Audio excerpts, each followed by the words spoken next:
할렐루야. 사랑하는 익스필드 가족 여러분, 오늘도 하나님의 평안이 여러분 모두에게 함께 하시기를 주님의 이름으로 기도합니다. 2025년 7월 9일 수요일입니다. 오늘 묵상 본문은 요한계시록 5장 말씀입니다. 내가 몸에 보좌에 앉으신 이의 오른손에 두루마리가 있으니 안팎으로 썩고 7인으로 봉하였더라.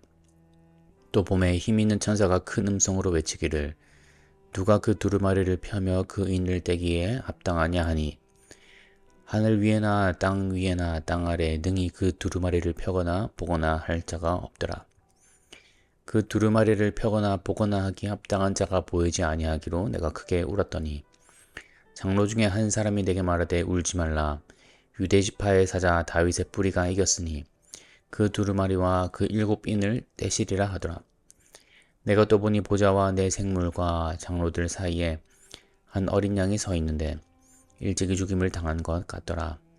그에게 7뿔과 7눈이 있으니 이 눈들은 온 땅에 보내심을 받은 하나님의 7영이더라. 그 어린 양이 나와서 보좌에 앉으신 이의 오른손에서 두루마리를 취하시니라. 그 두루마리를 취하심에 내 생물과 24장로들이 그 어린 양 앞에 엎드려 각각 검은 고와 향이 가득한 금 대접을 가졌으니 이 향은 성도의 기도들이라. 그들이 새 노래를 불러 이르되 두루마리를 가지시고 그 인봉을 떼기 합당하시도다. 일찍이 죽임을 당하사 각 족속과 방언과 백성과 나라 가운데에서 사람들의 피로 사서 하나님께 드리시고 그들로 우리 하나님 앞에서 나라와 제사장들을 삼으셨으니 그들이 땅에서 왕 노릇 하리로다 하더라. 내가 또 보고 들음에 보좌와 생물들과 장로들을 둘러선 많은 천사의 음성이 있으니 그 수가 만만이요 천천이라. 큰 음성으로 이르되 죽임을 당하신 어린 양은 능력과 부와 지혜와 힘과 존귀와 영광과 찬송을 받으시기에 합당하도다 하더라. 내가 또 들으니 하늘 위에와 땅 위에와 땅 아래와 바다 위에 또 그 가운데 모든 피조물이 이르되 보좌에 앉으신 이와 어린 양에게 찬송과 존귀와 영광과 권능을 세세토록 돌릴지어다 하니 내 생물이 이르되 아멘하고 장로들은 엎드려 경배하더라. 아멘. 네, 오늘은 요한계시록 5장 말씀을 함께 살펴보고자 합니다. 우리가 살아가는 이 세상은 우리가 보기에 점점 더 혼란스러워 가는 것만 같습니다. 정치도 경제도 국제 정세도 그 어느 것 하나 안정되어 있지 않은 것이 우리의 현실입니다. 우리의 삶 속에서도 마찬가지입니다. 계획했던 일들이 무너지고 또 관계가 깨어지기도 하고 건강이 흔들리기도 하고 우리 가족들의 미래도 불확실해 보일 때 우리는 자연스럽게 이렇게 말합니다. 도대체 누가 이 세상을 다스리고 있는 걸까? 혹은 하나님 정말 하나님께서 통치하고 계신 게 맞습니까? 라고 질문을 하기도 합니다. 그런데 오늘 우리가 함께 나누는 요한계시록 5장은 그 질문에 대한 응답을 우리에게 주고 있습니다. 하나님은 여전히 통치하신다는 우리에게 응답을 주는 것이죠. 보좌에 앉으신 하나님은 지금도 역사의 중심에 계시며 두루마리를 들고 계십니다. 그리고 오직 어린 양 예수 그리스도만이 그 두루마리를 펴실 수 있는 분, 역사를 이루실 수 있는 분으로 선포되고 있습니다. 요한은 하늘의 환상 속에서 보좌에 앉으신 이의 오른손에 들려있는 두루마리를 봅니다. 그것은 안팎으로 글이 쓰여 있고 7인으로 봉인되어 있습니다. 하지만 그것은 단순한 문서가 아닙니다. 그것은 하나님께서 세상과 인류를 향해 가지신 구속과 심판의 완전한 계획, 하나님의 뜻이 담긴 문서입니다. 역사의 모든 흐름과 결말이 그 두루마리 속에 다 기록되어 있는 것이죠. 그런데 그 두루마리를 펼 사람이 아무도 없습니다. 하늘에도 땅에도 땅 아래에도 그 인을 떼기에 합당한 자가 없었습니다. 그래서 요한은 통곡합니다. 왜 울었던 것일까요? 왜냐하면 그 두루마리가 펴지지 않는다는 것은 하나님의 뜻이 이루어지지 않는다는 것이기 때문입니다. 역사가 마치 미완성이 된다는 것과 같기 때문입니다. 악은 그대로 남아있고 의는 보상을 받지 못하며 고통받는 성도들의 눈물이 헛되게 되는 것이지요. 그런데 그 순간 한 장로가 요한에게 말합니다. 울지 말라. 유다의 지파의 사자 다윗의 뿌리가 이기셨으니 그가 그 두루마리와 그 7인을 떼시리라. 이것은 굉장히 놀라운 소식이었습니다. 예수 그리스도, 유다 지파의 사자, 다윗의 뿌리 되시는 예수 그리스도께서 이미 승리하셨다라고 선언하는 겁니다. 아직 세상의 고난은 끝나지 않았지만 하나님의 시선에서는 이미 끝난 전쟁이다 라고 선포하는 것이죠. 그분께서 십자가에서 죽으시고 부활하심으로 사탄과 죄와 사망을 이기셨습니다. 그리고 이제 그분은 보좌에 앉으셔서 인을 떼시고 하나님의 구속과 심판의 계획을 하나씩 성취해 가시는 분이라는 것을 오늘 본문은 말해주고 있는 것입니다. 세상이 아무리 어지럽고 또 작게는 내 삶이 엉망처럼 보여도 역사는 결코 방황하고 있지 않다라는 것을 우리는 오늘 본문을 통하여서 알 수 있습니다. 우리가 보기엔 모든 일이 우연 같고 혼란 같지만 하나님의 오른손에는 두루마리가 들려 있습니다. 그분은 오늘도 그 인을 하나씩 떼고 계십니다. 우리가 보기에는 세상이 점점 악해질 수도 있지만 교회는 박해를 받을 수도 있지만 그 모든 과정은 하나님의 완전한 계획 안에 있고 마지막 장면은 분명하다라고 말해주고 있습니다. 어린 양이 왕이 되시고 그분의 백성들은 완전한 회복 속에 들어가게 될 것입니다. 이러한 사실로 인하여서 우리는 하나님을 예배할 수 있습니다. 오늘 본문 9절에 보면 보좌 앞에 수많은 존재들이 엎드려 노래합니다. 두루마리를 가지시고 그 인을 떼기에 합당하시도다. 일찍이 죽임을 당하사 각 족속과 방언과 백성과 나라 가운데서 사람들을 피로 사서 하나님께 드리셨도다. 이 노래는 형식적인 찬송이 아닙니다. 구속받은 자들의 절절한 찬양과 고백인 것이죠. 예수 그리스도께서 그 어린 양께서 자신의 피로 우리를 사셨기 때문에 우리가 그분을 예배한다 라고 분명히 고백하고 있습니다. 그렇습니다. 진짜 예배는 여기서 시작되는 것입니다. 내가 어떤 사람인지, 내가 어디서부터 왔는지, 내가 얼마나 절망적인 죄인이었는지를 깨닫고 그런 나를 위해 어린 양께서 피 흘려 죽으셨다는 그 사실이 우리 마음 깊숙이 깨달아질 때 그때 우리의 입에서 찬양이 터져 나오는 것입니다. 이러한 감격이 사라지면 우리의 예배는 습관처럼 될 수밖에 없습니다. 하지만 예배의 진짜 감격과 그 마음, 그 정신은 어린 양께서 나를 대신해 죽으셨다는 복음이 다시 내 마음에 살아날 때 오는 것입니다. 이때 우리의 예배는 단순히 정보 전달이 아닌 감격, 그리고 그 감격에 대한 응답이 되는 것입니다. 그렇습니다. 어린 양의 구속 사건은 바로 내 인생 이야기입니다. 예수님이 십자가에서 피 흘리시며 이 사람은 내가 산다 라고 하신 것이죠. 우리 각 사람 한 사람 한 사람의 이름을 부르시며 값을 지불하신 것입니다. 그것을 깨달은 사람은, 그 감격을 다시 기억한 사람은 하나님을 예배하지 않을 수 없습니다.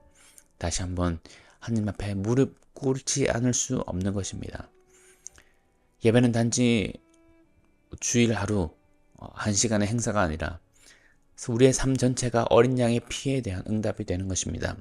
우리가 일터에서, 가정에서, 모든 관계 속에서 드리는 삶의 예배 역시 이 감격에서 나오는 것입니다. 그러므로 오늘 이 말씀 앞에서 우리의 예배가 다시 회복되기를 기도합니다. 우리는 어떻게 예배드리고 있습니까? 우리는 어떠한 감격과 어떠한 깨달음으로 하나님 예배하고 있습니까? 어린 양께서 우리를 구속하셨다는 그 구속의 사실로 인하여, 그 복음으로 인하여서 하나님을 열렬하게 열정적으로 예배하는 우리가 되기를 간절히 기도합니다. 마지막으로 살펴볼 것은 이 예배는, 이 복음은 민족과 언어를 초월한 구원의 계획이라는 것입니다.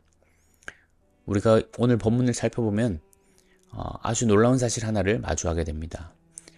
예배 받으시는 그 어린 양 예수 그리스도께서 단지 몇몇 사람을 위해 피 흘리신 것이 아니라는 것입니다. 9절을 보면 이렇게 나와 있습니다. 각 족속과 방언과 백성과 나라 가운데서 사람들을 피로 사서 하나님께 드리셨도다. 복음은 단지 어떤 특정 민족이나 어떤 언어나 어떤 문화에 속한 사람들만을 위한 것이 아닙니다. 복음은 모든 민족, 모든 나라를 위한 하나님의 구원 계획입니다. 하나님은 언제나 열방을 향해 마음을 두고 계셨습니다. 하나님께서 아브라함을 부르실 때 너를 통해 모든 민족이 복을 받게 될 것이다 라고 말씀하셨죠. 복음은 처음부터 민족과 언어의 경계를 넘는 글로벌한 약속이었습니다. 예수님께서도 제자들에게 마지막으로 하신 말씀 가운데 하나가 그러므로 너희는 가서 모든 민족으로 제자를 삼아라 라고 하신 말씀이었습니다. 그리고 오늘 본문은 그 약속이 완성되는 장면을 보여주는 것입니다. 하늘에서 예배하는 무리는 단일 민족도 단일 언어도 아닙니다. 모든 민족과 모든 언어, 모든 배경을 가진 사람들이 어린 양 앞에 함께 예배하고 있습니다. 이게 바로 우리가 꿈꾸는 교회의 모습인 것입니다. 이것이 하나님 나라의 큰 그림인 것입니다. 복음을 진짜로 이해한 사람은 반드시 열방을 향한 그 열정으로 함께 동역하게 되어 있습니다. 존 파이퍼 목사님은 열방을 향해 가라 라는 책에서 이런 말을 하였습니다. 선교란 예배가 없는 곳에 예배가 있도록 만드는 것이다 라고 말씀하셨습니다. 우리가 복음을 전하고 선교를 떠나고 열방을 향해 가는 이유는 그곳에서도 예수님의 피로 사신 백성들이 그분을 예배하게 하려는 것이라는 말입니다. 그러므로 우리는 우리의 삶이 우리 개인적인 예배에서 멈추는 것이 아니라 열방을 향한, 열방을 위한 예배가 되어야 한다는 것을 오늘 본문에서는 말해주고 있습니다. 그것이 하나님 나라의 비전이기 때문입니다. 이번 주 우리의 교회에서도 바로 내일 목요일에 카자흐스탄 단기 선교팀이 파송됩니다. 그들이 복음을 들고 떠나는 그 여정이야말로 오늘 본문에서 보여지는 이 장면에, 이 비전에 동참하는 것입니다. 예배가 없는 곳에 예배가 일어나도록 하는 그 여정인 것이죠. 복음을 듣지 못한 민족 가운데 하나님의 피로 사신 자녀들이 다시금 그분을 찬양하게 되는 그런 사역을 위해 발걸음을 떠나게 되는 것입니다. 선교는 몇몇 특별한 사람들의 일이 아닙니다. 선교는 복음에 대한 그 어린 양의 구속 사역에 대한 우리 모두의 응답입니다. 내가 복음으로 살아있다면 나는 반드시 이 기쁜 소식을 나눌 수밖에 없는 것이죠. 복음은 그럴 만한 가치가 있고 그럴 만한 능력이 있습니다. 그 능력을 믿고 기도하며 우리는 또 보낼 수 있어야 되고 또 가능하다면 우리도 가야 하는 것입니다. 우리들의 기도가 그들을 향해 가는 발걸음을 함께 동역해 줄 수 있습니다. 우리들의 예배가 그들에게 복음을 전할 수 있는 용기를 줄 수 있습니다. 그래서 우리는 함께 꿈꾸기를 원합니다. 언젠가 이 땅의 모든 민족과 언어가 죽임당하신 어린 양 앞에 무릎 꿇고 예배하는 날이 올 것이라는 약속을 우리는 모두 꿈꾸고 믿고 있습니다. 그래서 우리가 함께 기도하고 보내기도 하고 직접 가기도 하고 예배합니다. 왜냐하면 복음은 민족과 언어를 초월한 하나님의 구원 계획이기 때문입니다. 이러한 하나님의 비전, 하나님 나라를 향한 그 비전을 품고 살아가시는 모든 성도님들 되시기를 주님의 이름으로 축복합니다. 기도하겠습니다. 하나님 아버지, 오늘 말씀을 통하여서 다시금 어린 양 예수 그리스도를 바라보게 하시니 감사합니다. 세상의 혼란과 불확실함 속에서도 역사의 두루마리를 열 수 있는 분은 오직 예수님 한 분뿐임을 고백합니다. 주님, 우리가 두려움 대신 소망을 붙들게 하여 주시고 혼란한 현실 속에서도 주께서 여전히 보좌에 앉아 계심을 믿게 하여 주옵소서. 우리 예배가 단순한 습관이 아니라 우리를 피로 사신 복음의 감격에서 터져나오는 응답이 되게 하여 주시고 우리의 마음을 다시 불태워 주셔서 십자가의 은혜에 젖게 하여 주시고 다시 예수님만이 가장 귀한 분임을 고백하게 하여 주시옵소서. 또한 주님, 복음은 민족과 언어와 문화를 초월한 하나님의 구원 계획임을 믿습니다. 이제 내일 출발하는 카자흐스탄 선교팀을 축복해 주시고 그들의 발걸음 위에 성령의 능력과 보호하심을 더하여 주옵소서. 그들을 통해 예배가 없는 땅에 예배가 일어나게 하시고 아직 어린 양의 피를 모르는 영혼들이 주 앞에 돌아오게 하여 주옵소서. 오늘 예배드린 우리가 이 말씀 앞에 단지 동의하는 데서 멈추지 않게 하여 주시고 삶으로 순종하며 복음으로 순종하며 그 증인으로 살아가는 우리 모두가 되게 하여 주옵소서. 감사드리며 예수 그리스도의 이름으로 기도드립니다. 아멘.